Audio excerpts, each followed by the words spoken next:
आम्ही म्हणजे तुम्ही आम्ही सारे जण पोट आहे तोंड आहे जीव आहे सोस आहे चमचमीत गाड्याचा ते आम्ही सारे खवय्ये आम्ही सारे खवय्ये सारे खवय्ये आम्ही सारे खवय्ये एकमेका शिकवित नवे काही बनवावे किती किती सोचले ते जिभेचे हे पुरवावे छान छान देशी विदेशी पदार्थ जाणून घ्यावे चुकता चुकता करता करता खावे अन खिलवावे आम्ही सारे खवय्ये आम्ही सारे खवय्ये सारे खवय्ये आम्ही सारे खवय्ये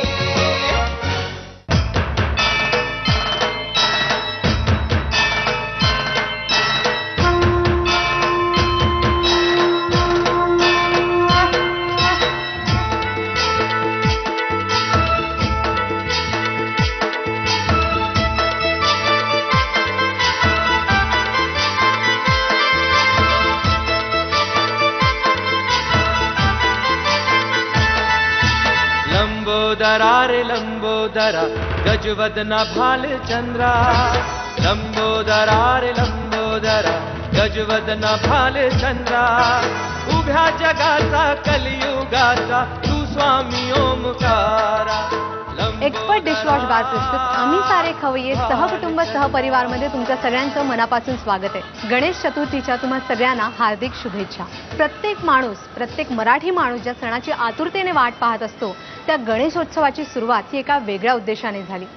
स्वराज्य मिळावं, लोक एकत्र यावे आणि अन्यायाविरुद्ध आवाज उठवण्यासाठी मनुष्यबळ मिळावं या उद्देशाने लोकमान्य टिळकांनी सार्वजनिक गणेशोत्सवाला सुरुवात केली. या गणेशोत्सवाची कल्पना जिथे रुजली त्या पुण्याच्या केसरीवाडा इथे आज आपण आलेलो आहोत. मग चला जाऊन भेटूया श्री दीपक टिळक, श्री रोहित टिळक आणि त्यांच्या कुटुंबियांना. नमस्कार. आम्ही सारे खवय्ये सहकुटुंब सहपरिवारमध्ये तुमच्या सगळ्यांचं खूप खूप खूप स्वागत आहे. गणेशोत्सवाला सुरुवात झाली, गणपती बाप्पा आलेत आणि आज तुमच्या घरापासून आमची सुरुवात होणार आहे गणपती बाप्पांच्या दर्शनाची किंवा एक गणेशोत्सव साजरा करण्याची. पण मला एक आणि आमच्या सगळ्या प्रेक्षकांना आय थिंक जाणून घ्यायचं आहे की 1893 साली लोकमान्य टिळकांनी सार्वजनिक गणेशोत्सवाला सुरुवात केली, तर त्यानंतर आणि आत्ताचा काळ जो आहे त्याच्यामध्ये खूप फरक आलेला आहे गणेशोत्सव साजरा करण्यामध्ये. तर तेव्हा त्या काळामध्ये कशा प्रकारे साजरा केला जायचा ते आम्हाला जरा सांगाल का? गणेशोत्सवाची सुरुवात ही थोड्या गणपतींपासून झाली. त्यावेळेला हिंदू समाजात असं कुठलाही सण नव्हता की ज्या वेळेला सर्व जाती धर्माचे लोक एकत्र येते. त्याच्यामुळे लोकांनी एकत्र येणं आणि सार्वजनिकरित्या एकत्र येणं बरोबर ही कल्पना लोकमान्यांच्या पुढे होती आणि त्याच्याकरता गणेशोत्सवाची निवड झाली. म्हणजे स्वातंत्र्याच्या चळवळीची पार्श्वभूमी घेतली तर एक महत्त्वाचा भाग आहे की गणपती हा शिवाचा मुलगा. बरोबर. त्याच्यामुळे त्याच्यात जो ॲग्रेसिव्हनेस असायला पाहिजे किंवा जे स्पिरिट ते आहे ते धरून सगळ्यांनाच ते जे रूप आहे ते सुद्धा सगळ्यांना आवडतं असं रूप. ब्रिटिशांनी त्यावेळेला असं म्हणून ठेवलेलं, बाकी कोणी नाही, पण ब्रिटिश सिक्रेट पेपर जेव्हा पब्लिश झाले त्यात त्यांनी असं म्हटलं की मुद्दामून यांनी गणपतीची निवड केली कारण त्याच्यात ह्या सर्व क्वालिटीज होत्या. बरोबर. म्हणजे लिडरशिप क्वालिटीज ह्या गणपतीत असल्यामुळे गणेश पूजनाचं निवड झाली, गणेश उत्सवाची निवड करण्यात आली आणि त्याच्यातून लोक एकत्र यायला लागले. बरोबर. मग त्याचं स्वरूप वेगवेगळं होतं. मेळे असायचे त्यावेळेला, कीर्तनं असायची आणि त्या मेळ्यातून वेगवेगळे जे काही मेसेज द्यायचा भाग असायचा. हा मेळे, भाषणं, कीर्तनं ह्याच्यातून सगळ्याबरोबर ते मेळे फिरायचे आणि त्याच्यातून जागृती हा जो काही त्याच्या पाठीमागचा भाग होता हा जागृतीचा भाग त्याच्यातून साध्य झाला. केसरीवाड्याचा जो गणेशोत्सव साजरा केला जातो तो तेव्हाचा साजरा करण्याचा जो तुमचा ज्या प्रकारे तुम्ही साजरा करायचा ते आणि आता ज्या प्रकारे साजरा केला जातो याच्यामध्ये काही तफावत आहे का की तीच परंपरा तुम्ही बाळगत आलेला त्याबद्दल आम्हाला सांगा. केसरीपुरतं म्हणायचं तर केसरी गणेशोत्सवात नेहमीच 10 दिवस कार्यक्रम याच्यावरच नेहमी भर होता. की जिथे लोकशिक्षणाचा भाग आहे, लोकांना एकत्र करण्याचा भाग आहे. त्याच्यामुळे 10 दिवस भरगच्च कार्यक्रम आमच्या इथे असतात. आजही रोज 2 कार्यक्रम आम्ही घेतो. त्यातला एक शिक्षणाशी म्हणजे लोकशिक्षणाशी संबंधित काही प्रश्न किंवा त्याच्यावर व्याख्यानं अशा तऱ्हेचं असतं. आणि एक आता साहजिक लोकांना आवडतं हल्ली गाणं किंवा हे, बरोबर. तर त्याचा असतो. पूर्वीच्या काळी तसंच होतं. म्हणजे बालगंधर्व म्हणा, देवगंधर्व म्हणा, बकले हे केसरीच्या गणेशोत्सवातच गायले. अच्छा. भीमसेन जोशींचं सुद्धा सुरुवात या ठिकाणूनच झाली. ओ. असे अनेक गायक म्हणजे इथं काळ असं मला आठवतं की ज्या वेळेत अनेक कलाकारांनी सुरुवात केसरी म्हणजे इथे सुरुवात केली की पुढे मग सगळ्याभर महाराष्ट्रात चालतो, अशा तऱ्हेची एक भावना या गणेशोत्सवाबाबतची होती. तसंच अनेक सामाजिक जे बदल होत गेले त्याचा सुद्धा आढावा केसरीच्या गणेशोत्सवाने घेतला. आज लोकमान्यांसारखी व्यक्तिमत्व आपल्यात नाहीत, परंतु जे जे कोण सुशिक्षित अशा तऱ्हेचा समाज आहे त्यांनी यात भाग घेऊन याला एक चांगलं दिशा देणं हे आवश्यक आहे. आणि हे लोकमान्यांनी त्यावेळेला म्हणून ठेवलं. सुरुवातीच्या 2-4 अग्रलेखातच त्यांनी लिहिलंय, कारण त्यांच्यावर तेव्हा टीका झाली होती की तुम्ही गणपती रस्त्यावर काय आणून ठेवला. बरोबर. तसं त्यांनी सांगितलं हा सार्वजनिक गणेशोत्सव आहे. घरात ज्यांना गणपतीचं पूजन करायचंय, सोहळ्यात करायचं, त्यांनी ते तिथे घरी करावं. सार्वजनिक उत्सवात त्याबाबतची अपेक्षा बाळगू नये. ह्या सगळ्या लोकांचा हा उत्सव आणि जे कोण सुशिक्षित लोक असतील त्या लोकांनी खरं म्हटलं तर ते समाजाचे डोळे आहेत. आणि ते डोळे जर बंद करून घरात बसणार असतील आणि मग समाज भरकटला तर त्याचा दोष समाजाला देऊ नये, तो तुमचा दोष आहे. ही जी काही जनशक्ती किंवा हल्लीच्या काळात म्हटलं तर पैसे सुद्धा मोठ्या प्रमाणावर गोळा, याचा उपयोग समाजाकरता परत कसा करता येईल हा विचार सुशिक्षित लोकांनी करायला पाहिजे. आणि त्यात स्वतः मिसळायला लागतं. घरात बसून 2 गोष्टी सांगणं वेगळं आणि त्या लोकांच्यात जाऊन त्यांना ती कल्पना समजावून सांगणं. आणि ती जर सांगितली तर याच जनशक्तीचा उपयोग खूप चांगल्या गोष्टींकरता सुद्धा होऊ शकतो. की जे प्रश्न सातत्याने समाजापुढे येत असतात त्याचं प्रतिबिंब जर या गणेशोत्सवात उतरलं तर त्याचा उपयोग निश्चितपणाने देशाच्या दृष्टीने आज सुद्धा होऊ शकतो असं मला वाटतं. त्यांचं मत आम्ही ऐकून घेतलं, पण आज आपली पिढी जी आपलं जनरेशन आहे त्यांचा एक वेगळा दृष्टिकोन आहे, एक वेगळ्या प्रकारे आपण गणेशोत्सव साजरा करतो. तर तुमचं त्याबद्दल काय मत आहे की कसं असावं, कसं नाही असावं? नाही, आता यांनी वडिलांनी सांगितल्याप्रमाणे बरेचसे बदल हे गणेश उत्सवात होत मात्र गेले. म्हणजे पहिला काय दृष्टिकोन होता हा त्यांनी सांगितलं सविस्तर, पण त्यांच्याच ते बोलत होते त्याच्याच पुढे मी हे सांगेन की जी काय आता एक तरुण शक्ती सगळी एकत्र येऊन हा उत्सव साजरा करते. मधल्या काळात थोडं तसं झालं होतं की फक्त म्युझिक आणि अशा प्रकार घडले ज्याच्यामुळे कोर्टात काही लोक गेली, ज्यामुळे आवाजावर बंधन आलं. 12-1 पर्यंत जे गणेश उत्सवचे वेगळे उपक्रम किंवा काही खरंच सांस्कृतिक कार्यक्रम जे करायचे लोक त्यांना सुद्धा ते बंधनकारक ठरलं, त्यामुळे 10 पर्यंत थांबावं लागलं. या अनेक गोष्टी घडल्या, पण गेले काही वर्ष मी जे बघतोय म्हणजे अनेक मंडळांमध्ये जाणं माझं आहे, आता परत परिवर्तन खूप चांगलं झालंय. म्हणजे सगळेजण आता काहीतरी विधायक कार्य त्या माध्यमातून करतात. म्हणजे नुसता ते वर्गणी मात्र गोळा करतात, पण त्यातनंच सामाजिक उपक्रम हे वर्षभर राबवतात. असं नाही फक्त गणेशोत्सवचे 10 दिवस. तेच म्हणजे एक तरुण पिढी म्हणजे सध्या आपण एकीकडे बघतो की ही आवश्यकता सुद्धा आहे, सगळ्यांनी एकत्र होण्याची आवश्यकता आहे की या उत्सवानिमित्त सगळे सर्वधर्म समभावाचे एकत्र येतात, सगळे मिळून हा साजरा करतात. मग फक्त गणेशोत्सव असं नाही, दहीहंडी, नवरात्र, शिवरात्र हे सगळे मिळून करतात. आणि हे खरंच तरुणांमध्ये खूप एक चांगला बदल मला तरी वाटतो की त्यानिमित्ताने हे सगळे विषय विसरून एक मैत्रीसारखी एक टीम बनते आणि एक शक्ती युवकांची उभी झाली आहे. आणि त्यांचं स्वप्न जे होतं ते खरंच आता बघतो आपण की साकार झालं असं दिसतंय. छान तुमच्याकडनं आठवणी ऐकून घेतल्या, पण आता गणपती बाप्पांना सुद्धा खाण्याची खूप आवड होती आणि आपला जो मेन शो आहे त्याच्यामध्ये आपणही छान छान पदार्थ बनवून सगळ्यांना दाखवतो. तर आता आपण तुमच्या सुनबाईंकडे वळूया आणि त्यांना सांगूया की तुम्ही आम्हाला आज काय छान पदार्थ बनवून दाखवणार आहात. तर पहिल्यांदा काय बनवणार आहात? मी आणि माझे सासरे पण उत्तम स्वयंपाक करतात. तर आम्ही दोघं मिळून एक सांधणं जे असतं, फक्त आम्ही फणसाचं न करता आंब्याचं करणार आहोत आणि एक घावन जे असतं काकडीचं, तर ते करणार आहोत. म्हणजे दोन्ही गोड पदार्थ जे आपण 10 दिवस आपल्याला नैवेद्य दाखवायला लागतो, तर ह्या दोन्ही कुठल्याही दिवशी आपण ह्याचा नैवेद्य दाखवू शकतो, असा करतोय. चालेल, मग आपण सगळ्यात आधी तुमच्यापासून सुरुवात करूया. तुम्ही कोणता पदार्थ बनवणार आहात? मी घावन करणार आहे काकडी. चालेल, मग आम्हाला एकदा साहित्य सांगायचं. काकडीच्या घावण्यासाठी ही किसलेली काकडी आहे आपली.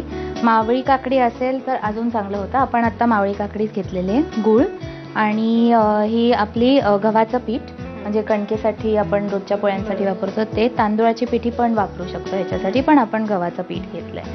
आणि तूप नंतर आपण तव्यावरती सोडायसाठी जेव्हा आपण करू. काकडीचे घावन. बरं, काकडीचे घावन कसं बनवायचं ते आपण बघणार आहोत, पण या छोट्याशा ब्रेक नंतर.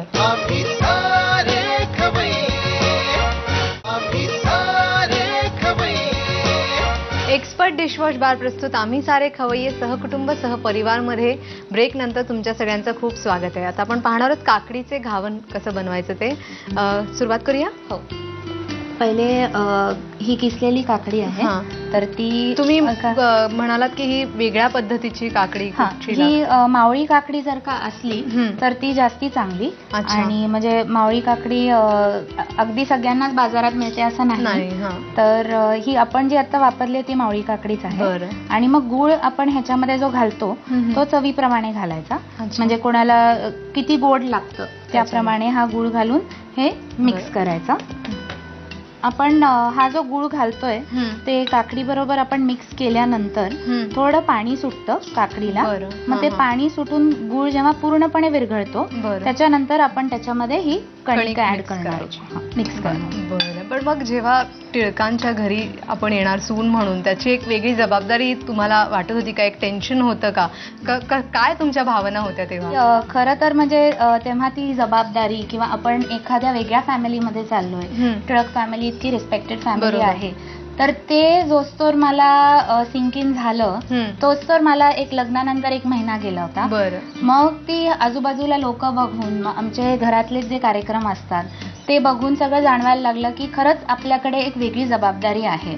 आधी त्याचं टेन्शन यायचं, पण आता घरचे माझे इतके, म्हणजे रोहितच्याकडचे ते माझे सासरे सगळे इतके कोऑपरेटिव्ह, आणि त्यांच्याकडे हे एक आहे की मुलींनी नेहमी फोरफ्रंटमध्ये राहायचं, फक्त घरी बसून स्वयंपाक करायचा अशी त्यांची अजिबात मेंटॅलिटी नाहीये. त्यामुळे त्यांनी मला इतकं पुशाने एनकरेज केलं की मला आपोआप कॉन्फिडन्स येत गेला.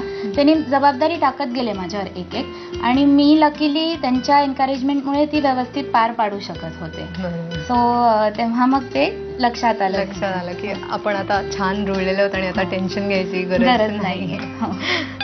पाणी सुटलंय ना, तर आपण आता ह्याच्यात ऍड करूया. हो, आणि कणिक जितकी बसेल तितकी घालायची, कारण आपल्याला नंतर कन्सिस्टन्सी ह्याची अशी हवी आहे की आपण ते तव्यावरती घालून धिरड्यासारखं स्प्रेड करू शकतो. तेवढी कन्सिस्टन्सी हवी. ठीक आहे, हो, हे झालेलं आहे. आता हे थापायची किंवा तव्यावरती. हो, आणि थोडंसं मला वाटतं ह्याच्यामध्ये थोडं पाणी घातलं किंचित, फक्त स्प्रेड करण्यापुरतं, कारण हे असं आपण घालायला गेलो तर ते नीट पसरणार नाही, म्हणून किंचित पाणी. हो, किती ते सांगा? अगदी थोडं. Okay, thank you. म्हणजे हे आपल्याला तव्यावरती स्प्रेड करायला सोपं जाईल. चला मग तव्यावरती घालून घेऊया. तव्यावर घालूया. आता तव्यावरती घालायच्या आधी आपण थोडंसं तूप सोडूया, त्याने एक खमंगपणा पण येतो. आणि तुमच्या माहेरी गणपती येतात का? हो, असतो. आमच्या माहेरी गणपती असतो. 1.5 दिवसाचा असतो, पण तो पूर्ण 10 दिवसाचा नसतो. तेच म्हणून मला की, कारण की इथे पण गणपती एवढ्या मोठ्या प्रमाणात येतात, तर तुम्ही कसं कोप अप करता त्याबरोबर? मला वाटतं ते आपोआप सगळ्यांची इकडे ऍक्टिव्हिटी लेवल, एनर्जी बघून आपोआप ते असं हे होतं की नाही, गणपती आहेत, सण आलाय आपल्याकडे, बाप्पा आले, ते बघूनच इतकं छान वाटतं की ते म्हणजे ऑटोमॅटिकली केलं जातं हे बरोबर. सगळं देवाचं. हे आपण आता घातलंय, थोडं त्याला शिजू दे, अजून होऊ दे. मागणं खरपूस व्हायला पाहिजे. मी थोडं तूप सोडते अजून? इकडनं पण. बरं. आणि दोन्ही साईडने करून घ्यायचं? दोन्ही साईडने करायचं.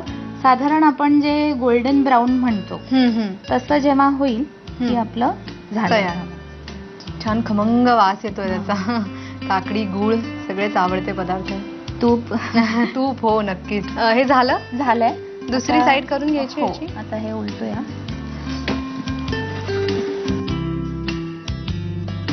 तुम्ही सुद्धा हा पदार्थ नक्कीच करून बघा, खूप छान आहे, सगळ्यांना आवडेल. पण याची साहित्य आणि कृती लिहून घ्या. काकडीचे घावन बनवण्यासाठी लागणारं साहित्य: किसलेली काकडी, गव्हाचं पीठ आणि साजूक तूप. कृती: प्रथम एका बाउलमध्ये काकडीचा किस घेऊन त्यामध्ये गूळ एकजीव करून घ्यावा.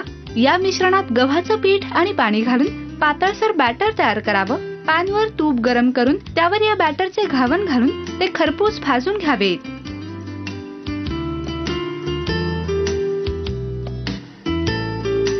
प्रणतीजींची रेसिपी झालेली आहे आणि आता दीपकजी आपल्याला एक छानसा पदार्थ बनवून दाखवणार आहेत. आपल्याला साहित्य काय लागलं आणि याचं नाव काय आहे? हे आंब्याचं सांदणं ओके. अशा तऱ्हेची. आणि ह्याला साहित्य काय आहे? हे जे इडली रवा आहे जो बाजारात मिळतो, आमरस आहे, दूध आहे, साखर आहे, खायचा सोडा आहे आणि साजूक तूप. खूप तोंडाला पाणी सुटतंय आंब्याचा रस पाहून. पण प्रेक्षकांना आधी एक ब्रेक घेऊ देत आणि मग त्यानंतर आपण हे कसं बनवायचं ते पाहूया. एक छोटासा ब्रेक घ्या. आम्ही सारे खवय्ये, आम्ही सारे खवय्ये. एक्सपर्ट डिशवॉश बार प्रस्तुत आम्ही सारे खवय्ये सहकुटुंब सहपरिवारमध्ये ब्रेक नंतर तुमचं खूप खूप खूप स्वागत आहे. आता दीपकजी आपल्याला दाखवणार आहेत की आंब्याचं सांधण कसं बनवायचं ते. कशी सुरुवात करायची? रवा घ्यायचा. रवा इडली रवा आपल्याकडे मिळतो.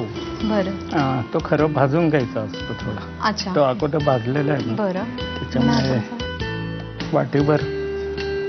तुम्हाला असं जेवण वगैरे बनवायची आवड आहे का? हो. अरे वा. मग खूप तुम्ही वर्ष बनवतोय मी. खूप वर्ष बनवता म्हणजे सगळेच तुम्हाला येतं का? काही ठराविक पदार्थ? बरेचसे येतात. बरेचसे. अजून काय देऊ तुम्हाला? त्याच्यात आंब्याचा. बरं. हे. आणि तुम्हाला तुमचा आवडणारा पदार्थ कोणता? म्हणजे तुम्हाला जो बनवायला जास्त आवडतं किंवा खायला मी जास्त खूप वेगवेगळ्या प्रकार बनवतो. हेच बनवतो असं नाही. पण एखादा असा पण पदार्थ पहिल्यापासून ती आहे सवय थोडंसं बनवायची. त्याच्या वेळ असेल तर बनवतो. आता हे सुद्धा खरं फणसाचं करतो. बरोबर. हो. कोकणातला पदार्थ तुमचा जेव्हा फोन आला वेगळं काही ते बनवायचं, मग मी हे माझ्या मनात आलं. अच्छा. फणसाच्या ऐवजी तुम्ही आंब्याचा. अरे वा. दूध हे असं पूर्ण लागेल का आपल्याला? नाही, पूर्ण नाही लागेल. थोडं मोठू मी. हो.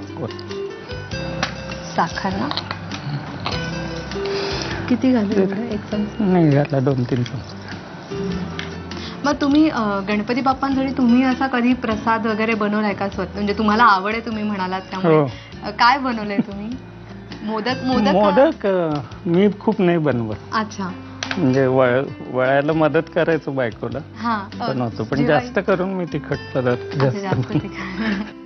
आता हे आपण हे कुकर मध्ये इडल्या लावतो तसं लावायचं. मग त्याच्या इडल्या होतील आणि त्याला सांधण तयार झालं.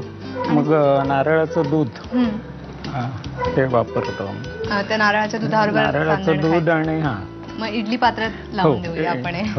इडली नॉर्मल आपण बनवतो तसंच हे साच्यामध्ये घालून आपण त्याला पात्रात ठेवायचं आणि तेवढ्या वेळानंतर मग शिजून खायला तयार होईल. कडेला दूध लागेल. आम्हाला आणखीन जाणून घ्यायला आवडेल की टिळकांच्या स्वतःच्या काही आवडीनिवडी काय होत्या खाण्याच्या बाबतीच्या? त्यांना काय आवडायचं, काय नाही आवडायचं? त्यांना तसं खूप आवडीनिवडी अशा नव्हत्या. कारण जेवणात तसं फार लक्ष नसायचं असं त्यांच्या मुलींनी आठवणीत सांगितलेलं. अच्छा. आणि पुढल्या काळात त्यांना जरी गोड आवडत होतो तरी पुढल्या काळात त्यांना आणि पत्नी दोघांनाही डायबेटीस होता. अच्छा. आणि त्याच्यामुळे गोड खाण्यावरही बंधन आलं. बरोबर. कांदा आलं लसूण तर त्यावेळी खातच नसत. म्हणजे तुरुंगात त्यांची आठवण आहे की सुरुवातीला सक्त मजुरी होती, त्याच्यामुळे वरणात तर कांदा किंवा हे असायचं. मग भाकरी खायची कशा बरोबर? तर ते पाण्यात बुडवून भाकरी खायचे आणि त्याचा त्यांच्यावर खूप परिणाम झाला होता तब्येतीवर. 1.5 वर्षाची जेव्हा शिक्षा भोगून आले तर. अंदमानमध्ये ते नव्हतं, पण डायबेटीस होता, त्याच्यामुळे त्यांनी सातूचं पीठ किंवा असं ते खात असत. त्याच्या खाण्याच्या खूप आवडीबाबत खूप लिहिलेलं नाहीये कुठे, पण घरात बनायचं मात्र. कारण हा जो काही वाडा आहे, हा वाडा अशा तऱ्हेने बांधण्यात आला होता की अनेक लोक ठिकठिकाणचे, त्यावेळी काय हॉटेल्स वगैरे नव्हते, त्याच्यामुळे कोणीही कार्यकर्ते कुठून आले तरी ते वाड्यातच राहत असत. आणि प्रत्येकाच्या खाण्याची आवड किंवा हे वेगळी असे, त्याच्यामुळे एक ते घरात एक कामच असायचं. म्हणजे घरातल्या जी स्त्री असेल तिला ते कामच असायचं की याला अमुक लागतं, त्याला तमुक लागतं माहिती. आणि तशा तऱ्हेचं 2-3 प्रकारचं अन्न घरात बनलं जायचं आणि ते सगळ्यांकरता असायचं. कारण सगळे खापरडे असू देत किंवा जे जे कोण बाहेरून यायचे, ती सगळे विदर्भाकडची मंडळी असू दे, UP किंवा इकडची बंगालकडची मंडळी असू दे, ती सगळी या वाड्यात राहिली.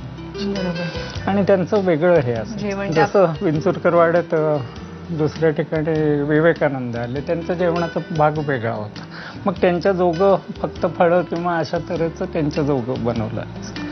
असं पदार्थ खूप बनायचे, प्रत्येकाच्या आवडीनुसार पदार्थ बनवले जायचे. खरंच खूप छान आठवणी तुमच्याकडनं आम्हाला ऐकायला मिळतात, आमच्या प्रेक्षकांना ऐकायला मिळतात. पण आपल्याला आपला कार्यक्रमही पुढे न्यायचा आहे. हे आय थिंक बनत आलं असेल आता, तर प्रेक्षकांना आपण सांगूया याची साहित्य आणि कृती लिहून घ्या. आंब्याची सांदणं बनवण्यासाठी लागणारं साहित्य: 1 वाटी इडली रवा, आमरस, दूध, साखर, खायचा सोडा आणि साजूक तूप.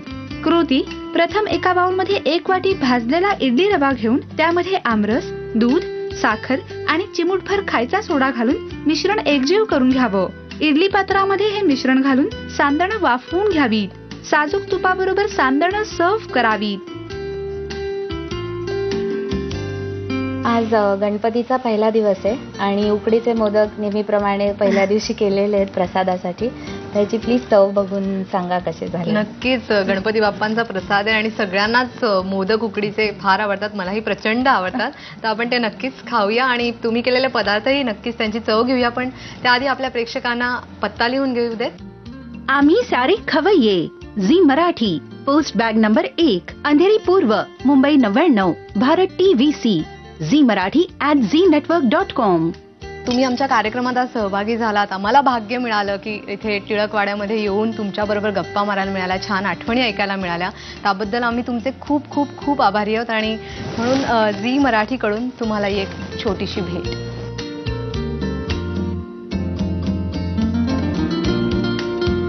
त्या पुन्हा भेटूया पुढच्या भागामध्ये गणेशोत्सव साजरा करायला. तोपर्यंत एक्सपर्ट डिशवॉश बार प्रस्तुत आम्ही सारे खवय्ये सहकुटुंब सहपरिवारमध्ये. नमस्कार. नव्या नव्या चवी ढवी विसरल्या ह्या तुम्हासाठी.